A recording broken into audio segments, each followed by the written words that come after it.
All right, so today you're going to learn how do you really get good at pay-per-click marketing from a true master. I have Doug out of Dallas, Texas here on the show today. And Doug, this podcast today is going to be a straight combat training on pay-per-click. There's a lot of myths out there. There's a lot of people who don't understand this channel. And I know you have really, over the last 8 years, been able to master this. So before we get into that actual content on pay-per-click, how in the world did you get into real estate investing? Because you don't seem too old. First of all, I appreciate you having me on here. The funny thing is, I don't get to talk to a lot of people about PPC too much, other than like my clients and the people I'm like in the business with. So this conversation we're gonna have right now is gonna be really good. I'm excited for it. So I got started in wholesaling full time actually about 8 years ago, and my first deal I got 10 years ago. And believe it or not, it actually wasn't from PPC. My first deal was from a direct mail letter that I sent out. And how I got started was handwriting letters every night, and I just did it till my hand hurt pretty much. And so I would just send out to niche list, and something hit, and I got a $4,000 check from it, and that changed the game for me. So ever since that, I wasn't into handwriting letters and like beating down people's doors to sell me their house. It just hasn't ever been my go-to. That's when I started educating myself around PPC. And honestly, Sean Terry was the big guy I was following at the time. He was doing a lot of PPC. I think was his like core at that time, and still is. And so that kind of got me interested in it. And I started digging into it and basically just started teaching myself. And I started really small. Fortunately, when I was learning, the cost per lead is significantly different than what it is today. And so it was more manageable for someone to work their way into the PPC space, slowly start to compete with some of the bigger guys that were already in the space. And it took time, and I slowly scaled things up and slowly started doing more consistent deals. And 8 years later, here we are still doing PPC for my business. I've done it every step of the way. Every year, it's been probably a good 90% of my marketing budget. And I just lay the foundation, expand it from that, or pull it back in with certain things are going on. And that's the great thing about like inbound lead marketing is you can control it to create the business around the lifestyle that you want. That was always an interest for me, is the inbound marketing, handling leads, having people come to you and ask, hey, what can you offer me on my house? I'm in a tough situation. That's how I got into PPC and how it really kicked off my business. That's awesome, man. I'm glad you did that 8 years ago because now you have all this wisdom to share. I Absolutely. know a little bit about PPC. However, the only thing I really don't understand with PPC is the actual technical setup, tracking, UTMs, all that stuff is like a little bit beyond my pay grade. However, I know the tough questions to ask for PPC. So here's my first question for you. I'm going to hit you with a bomb right off the bat. You're in Dallas, competitive market, a lot of investors bidding on the same keywords. How does an investor who doesn't have $50,000 a month ad budget survive in a Dallas type market and still get leads at a reasonable price, because the cost per click is very high in Dallas, San Diego, Seattle, and New York? So how does someone even go about that? Because there's obviously a way to do that. You've proven this for 8 years. So that's what I've done. I've maneuvered through the space. Basically, you have to understand the market very well. If you're getting in a local market, you want to know your competitors, you want to know who they are. At the end of the day, the great thing about PPC, and this is what a lot of people don't understand about PPC, what's different from direct mail and what leaves the door open for smaller guys to compete against bigger guys, is the opportunity of there's a certain amount of auctions in every market, meaning say a term like sell my house fast in Dallas Fort Worth, it's only going to show a certain amount of times, right? There's only a max amount of auctions that are going to be available for these people to advertise to. So when you think about your competition, when someone searches that term and something pops up, you're going to see about 3 at the top that's sponsored ad.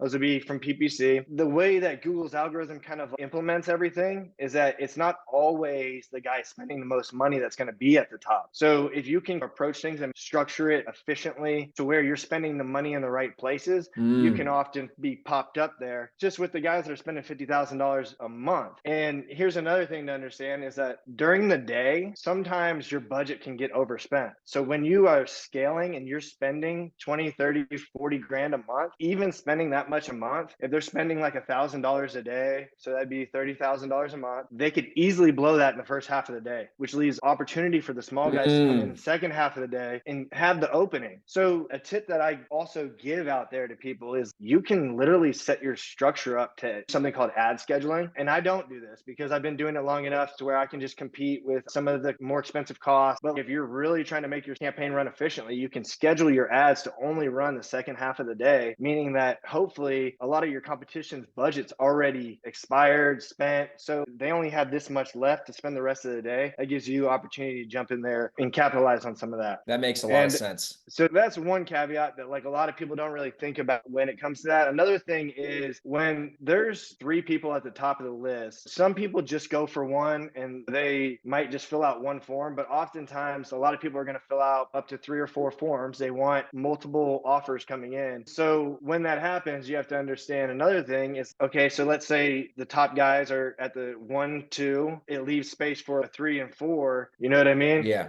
So understanding that part of it too is they're not just going to take up the entire space every single time. If they are, they're probably overspending by a lot. There's just ways to approach it. And obviously you have to be smart about it and you have to know what you're doing to set that up to work your way into that little slot. You know what I mean? Yeah. That makes sense because if you think about it, if everyone's budget is a certain dollar amount and your competitors are blowing their budget by 2 p.m. and you can jump in and buy that traffic at a discount, just like you buy a house at a discount, that's where you could go in and you can compete in Dallas, Texas, and you can still get leads at a reasonable price, because that's where I see a lot of people make a mistake with PPC. They don't understand it, or they don't have a management company that understands it. And then they ultimately spend money. They're getting clicks. They're not getting conversions, which will be the next topic we'll get into. And then that's where they fail, because they're spending this money. They don't understand how to optimize it. And the next thing, they're seeing a charge on their credit card every day for $500. And they're like, man, this is getting expensive. I don't know if this is worth it. So that's actually bringing me to another important thing where I see a lot of people making mistakes. And I want you to confirm or correct me here, because I always like to have others tell me if I'm right or wrong. In my opinion, if you're doing any online marketing, it doesn't have to just be PPC. If your website doesn't convert at least 10%, you're at extreme disadvantage,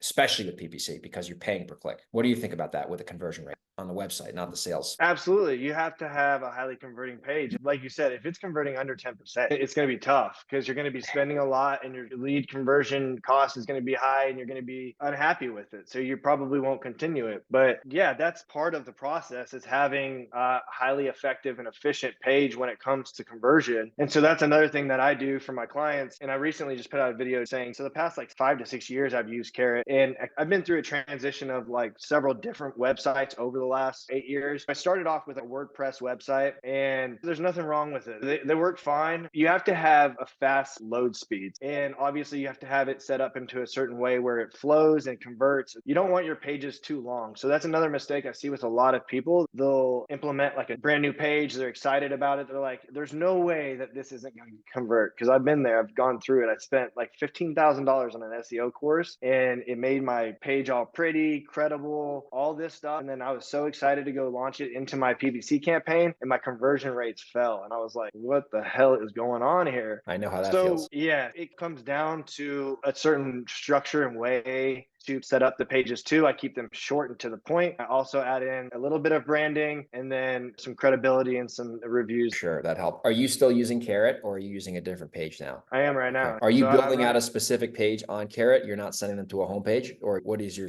yeah. strategy? So what I do for the same thing for my clients is I create an extension off of like your homepage that you already have, and it's just an offer page. And I just take parts of whatever you already have going on, and then I'll edit stuff and recreate and make it how I know is going to work well. That's the good thing about Carrot. A lot of people have certain things to say about certain platforms, but Carrot's one of the few platforms where you can be a non-coder, designer, techie type person, and you can get your website up and running and be able to edit it and do these things without having to mess with the code. So that's the biggest upside, I think, to Carrot. You can get it up in a day. And there's a lot of investor platforms going on right now. I'm not going to go test like every single program's platforms out there, because I know at the end of the day, basically it needs to just be fast and it needs to convert and it needs to look good. If it checks off those boxes for me, at some point, I think that I'll want to implement more of Carrot. Comes with a monthly fee. And so I don't like always having to dish that on to my clients. I'd like a platform where I can easily put together the website and not have them carry an on-carrying fee. But at the end of the day, it's just like business cost that kind of comes in with it. If you're in wholesaling, buying real estate, it's minimal cost if you're actually Compared to the closing revenue. deals. So Yeah, exactly. it's pennies compared to dollars. So before we close the loop on the website page. I'm always trying to incentivize more people to watch this podcast on YouTube. We get a lot of downloads on Spotify, but YouTube has been a little bit harder for the views just because YouTube, I think, is more saturated. So I'm going to actually share my screen real quick with you. And I want you to, just for all the people on YouTube here, this is a treat for you. And we've been getting more views on YouTube recently, which is good, which means it's working, but I want to keep growing it. So I'm actually going to pull up my PPC page and I want you to just honestly give me your opinion on it. And this is not a carrot site, by the way. So this is my PPC page. Obviously, we're on a desktop right now, so it looks better on mobile. This is a WordPress site. I had somebody build this for me. So this is what we're sending the traffic to. All right. So I'm going to just show you here. Clearly, it states where we're buying houses. There's a form up here. This is above the fold on mobile. So you would see this before scrolling. Telephone number, you have to hover over. Local number. Here's a little imagery. Another way you can opt in. You could click this and that will drive you to my offer page. Okay. The video of me inside of a house bought. Here's a embedded Google review here. So these are actual reviews. And then here's a little bit of information about what you could do in terms of selling your house to us or to other people. The video's there again. So it's fairly straightforward. And then there's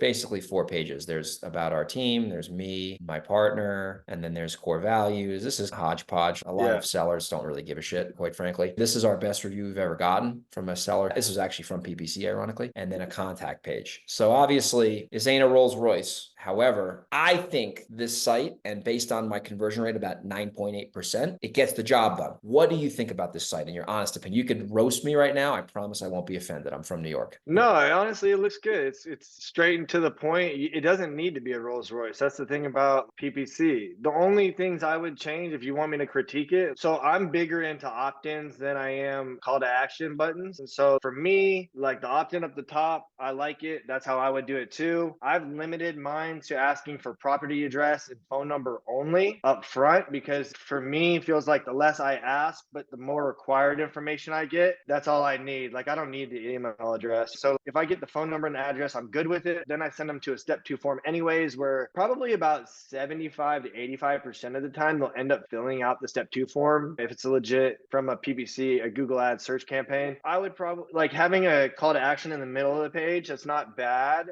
I would probably maybe replace one of the call to actions towards the bottom. If you keep scrolling down, like maybe that one I would make a form, or that one I'd make a form rather than another call to action right here to get my cash offer. Yeah, just so you can just opt them in without going to another page. I never like anyone going to another page. The reason why I don't is because something could happen with their internet. I don't know what it is, a browser. It just leaves room for error. So I don't like any room for error. So matter of fact, I get rid of, and this might be controversy too, I get rid of my top toolbar completely. There's no home, about us, reviews, contact us. I don't let them go to any other page. I force them into filling out the form on my website pretty much. And so I don't even put my phone number on the page. I can have them call me through Google Call Ads. And so I can do that with the call extension number. That will trigger a call that will come directly to my phone and say Google PPC call. And so that's why I prefer to get calls, and I can track it better. So that would just be really the only tweaks I see. It's good. You have testimonials. That's another thing about a lot of these online page platforms that are generic. I'm not going to name drop, but you know what I'm talking about. Everyone's running the same looking page. Yeah. And it's just not a good look. Like you want to stand out to a certain extent. Like you don't have to be branded for people to fill out a form on your website, but you need to be somewhat credible to give them some comfort and ease of mind that say, hey, this guy might be a good guy to help me with my problem. Because most of the time, the people that are coming to fill out the form on our website, they have an issue going on, they're motivated, and they need to sell fast. So ideally, that's who we're looking for. And you got to have some sort of credibility established. So 100%. I think it looks good, man. I would only just make a few tweaks, and that's really it. That makes sense. I appreciate that feedback. And all the YouTube listeners, look at that. You got that extra value add. If you're listening on Spotify or Apple, go watch the YouTube version. You can see what we just talked about, right? Takeaway I'm getting from your advice before we transition to the next phase here is opt-in page, 2 options for the customer. Fill out a form or bounce. You don't want them dancing around a website, because that, like you said, is where the errors come in and people leave. And then that potential conversion just got squandered because they got distracted. And then they forgot they had your page open. You know what I mean? Like a lot of activity, believe it or not, comes from cell phones. So if you if you look at the data in Google Ads, majority is going to come from cellular device. A good portion will come from CPU. and then a small percentage will come from tablet. And I've gotten to the point where I focus all my ad spend on cell phone and computer only based on like data I was looking at. It wasn't converting as well. That's another thing I like to do is I like to focus the money I'm spending in the right places. And so if I see something not converting or if it's converting better in some other area, I'm going to try and max out that area before I'm like running myself thin. You know what I mean? So 100%. That makes a ton of sense. Now we're on to the topic that people get nervous about, and it's budget. all right. Let's start That's a here. big topic. That's a big Yeah, topic because I that's know. one of the questions I get asked You get most, this every probably. day, I bet. Yeah. All right, so I'm just going to make up an example, right? And let's see how that goes. And this is not true, by the way. I'm going to do PPC marketing in St. Louis, Missouri. All right, not the cheapest, but not the most expensive. Pretty big city. I have a budget of $4,000 a month for ad spend only, excluding any management fees. Is that a fair budget to have to get results over 4 to 6 months, or do you think 4K is not going to cut the mustard anymore in a local market in the Midwest? Do you mean per month? Yeah, Per $1,000 month? a week. Yep. Yeah, absolutely. So anytime I talk to someone about budget, I tell them that you need to be able to spend $3,000 to $4,000 a month, regardless. Meaning, like if you're in a smaller market, you may not reach that threshold where you can even spend that much. Like I have a client that's in a very small market in Alabama. Some months he only spends a couple $1,000s, but he's able to make that a supplemental lead source, and it works great for him. He's a flipper, so he makes a lot of money on some of his deals, and so it's paid for his own advertising for years. So there's ways you can manage it correctly, but I tell that to anyone that's going to get started in PPC because you have to be able to withstand that for several months, right? Like you can't just say, hey, I'm going to do $4,000 in this market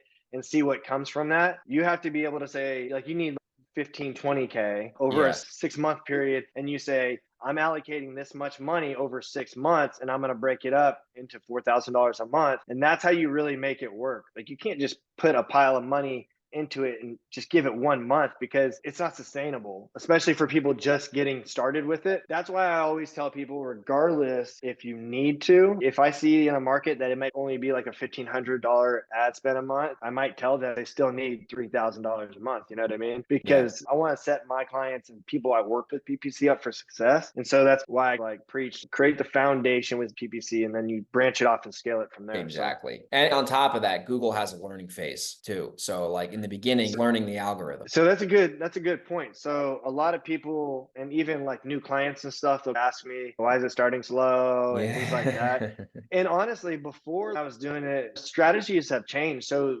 Google's kind of pushed things to the more automated strategies. And I've always been reluctant up until the past couple of years to move to those because I had so much control over the manual campaigns, like the manual cost per click. And you could do like an enhanced conversion. And that's what I would use for the longest time. And it worked great because I could literally have so much control over it, but it would often overspend your money right off the bat. It would just be like letting it go. But now with like the automated strategies, like you said, it goes through a learning phase where it's 6 or 7 days. And oftentimes it starts really slow. And that's really beneficial to the advertiser because what it's doing ultimately is it's introducing you into the marketplace and testing bids, your keywords into different auctions and seeing how it plays into it. If it gets a high click, it's going to register that and be like, whoa, like it might back off a little bit. Yeah. So it's testing the waters per se, but that's actually beneficial for new advertisers because it doesn't blow their budget right off the bat. Like you could get a couple leads in the learning phase as it's going. And some of my new clients, they've seen that too, is they've gotten several leads just coming, depending on market size. That's another thing. If you're in a bigger market, it'll start to learn a little bit faster. You have more volume and data you can give to it. There's more auctions, more searches. The more volume you have, the faster it's going to start learning. Yeah. That makes a lot of sense. All right. So Yeah. we talked about St. Louis at 4,000 a month. What if someone lives in Seattle and the prices are triple? Is there a tier? If you're in a market where houses are worth 500 plus, does that automatically mean you have to just generally have more cash in reserves to spend on the ads? Or can you still make it in Seattle with a 4K a month budget? Personally, I feel like I could get into any market and I could spend a few $1,000s a month and I'll still get the results that I need, depending on competition. So it can be a little bit tricky, but for the most part, in majority markets, like I haven't worked in every single market. So I'm still still getting experience in certain markets. So I'm learning more too. Like a market like Charleston, South Carolina is very small and it's expensive, right? It's on the Yes. water. And so it's a unique market because you have to bid more, but I can still manage the cost to be affordable and manageable based on the competition. So as long as you have all these other things lined up and you can still convert at a good rate, there's no reason that you can't scale and break into any market because you're still going to be trending. You'll be really surprised on some of these cities that you can check out the potential like first page bid, first position bid, and things like that prior to. I could pull up any city right now and I could look at potentially for this keyword term how much the top bid is based on competition. Oh yeah, like using like an SEM rush or something, like some sort of an external tool like Well, that. you can do it in Google. If you pull your campaign up right now, I can show you it. Sure, let's do it. This is a real treat for the listeners, man. Yeah, let's Look look at at it. this. Doug to the rescue. Holy smokes. All right, so here's the Yeah, so this campaign. is a killer way to check out different markets and go to tools and settings at the top. You got it, sir. And then go to keyword planner on the far left and then get search volume and forecast right there in the middle. And so just write sell my house fast. Then right where you see United States, select what's the market, Seattle. I'm just going to do King County because that's Seattle's Okay. county. Okay. And then delete United States off of there. That's wild. That's extremely low. I might be So doing this is what PPC in Seattle. I'm moving to Seattle in 3 weeks. This is what I'm talking about. This is exactly what I'm talking about. There's so much opportunity in PPC that people think local advertising has to be so expensive. Like prices are expensive in Seattle, housing prices, but you're talking about sell my house fast. So what I look at when I look at this, and this is how I base it, where's all my volume going to come from? It shows you the average monthly searches right here, 260. That's a good solid amount for on a regular basis. If you think about it, like you get a few searches a day just from the exact search. So any variation off of sell my house fast, sell my house fast Seattle, that doesn't count in this monthly average. And you're looking at a top page bid of $46, which is absolutely ridiculous. Here in Dallas Fort Worth, that bid for me is like 130, and I'm still managing. And it's saying that you might pay. Sometimes I get a click for $150. I got one yesterday for $200, and it didn't convert. You know what I'm saying? That's why some people get pushed out of it, and they're like, "This isn't working. It's not right." But most of the time, I have a max bid on mine that kind of caps that, but I'm testing some new stuff. So a high bid came in yesterday and I'm just going to let it run for a month. But that's the thing about me is I'm always testing stuff. It's hard for me to have something and just let it run and never change it, try to optimize. And also type in we buy houses. That's another really popular term in most markets. So you can add. Oh, I see You what can you're saying. add. I'm just going to do where I'm currently located in Washoe County. Dude, I didn't even know this existed, Doug. You are a G for this. Yeah, this is a game change. So anytime I get a new client, I run it through this to get the idea of the search volume. You want me to do we buy houses? Yeah, add it on the top right. You can add a keyword. Oh, here we go. Dude, this is all killer, no filler, listeners. And so you can also change next to the date. So I always usually look last 12 months of what to expect over the average span per month rather than just look back at one. Some of those things can spike from just competition. Man, based on this, Reno, Nevada, where I'm currently living, this is a pretty good PPC market. Which one's this? Washoe County. There's just not a lot of searches. What Yeah. you'll find when there's low search volume, you'll find that you may struggle with some of the automated campaigns. Like one of my core strategies that I run with smaller markets can be tricky just from the volume alone. You have to be able to feed data or Google's algorithm with a certain amount of data for it to like really use the automated strategies appropriately. That's one thing that people run into. They're like, why isn't mine not getting much traction? And some of it depends on the volume alone. You know what I mean? Some of it, you just have so much capacity, you just can't get any more out of it. Exactly. It's funny you said that because I was looking. Seattle had high search volume and low competition, low clicks. Reno had the same thing, except for the search volume was like a fraction of that. Obviously, King County is massive, but that would be an opportunity. If anyone wants to do PPC in Seattle, I would probably advise that's a reasonable idea because you have the best of both worlds there. And I did San Diego while you were chatting. San Diego has high search volume, high clicks. But even in San Diego, you can manage that appropriately because you can manage that certain ways to where you're not overspending on certain bids if you don't need to. Like if all your other keywords that have a good amount of volume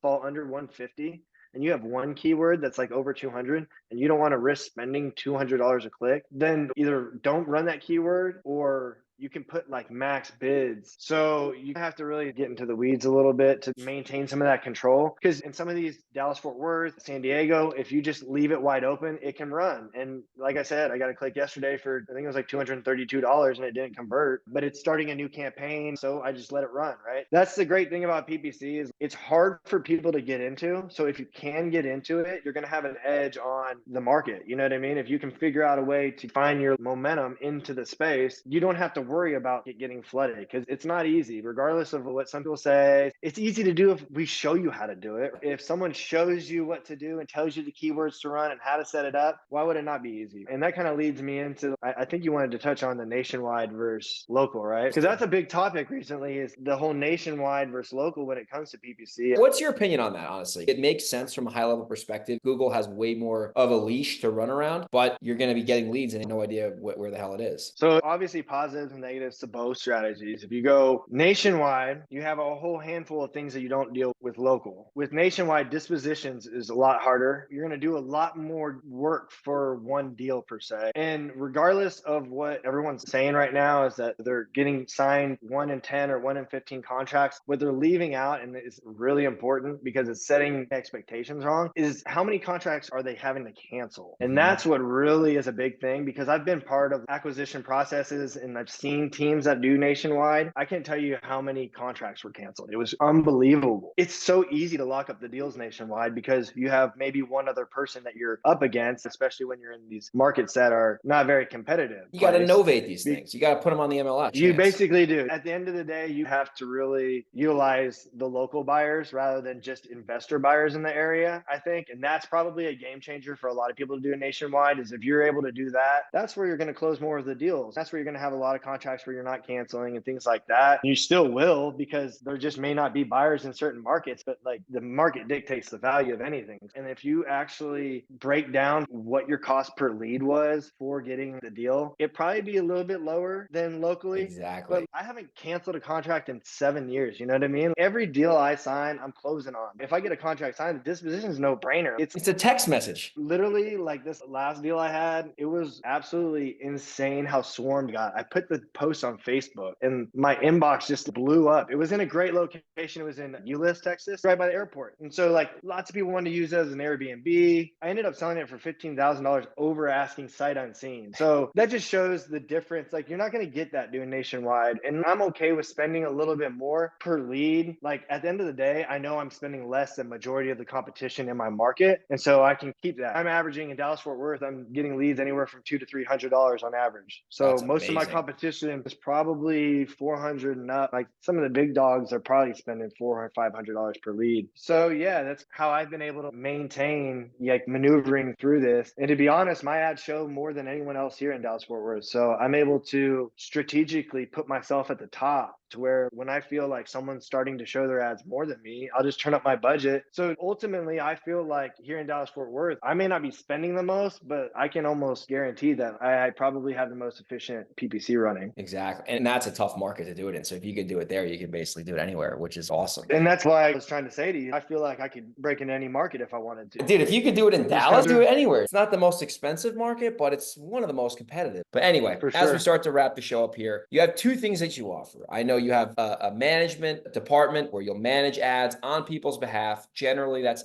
hands off. They get the leads. And then I'd also like you to talk about the new thing that you just launched where you're actually going to teach people how to catch the fish themselves so they can manage the campaigns so then they can have very effective campaigns like you. Yeah, man. So I've been actually doing the management for clients long over 5 years now. So it's not anything new to me.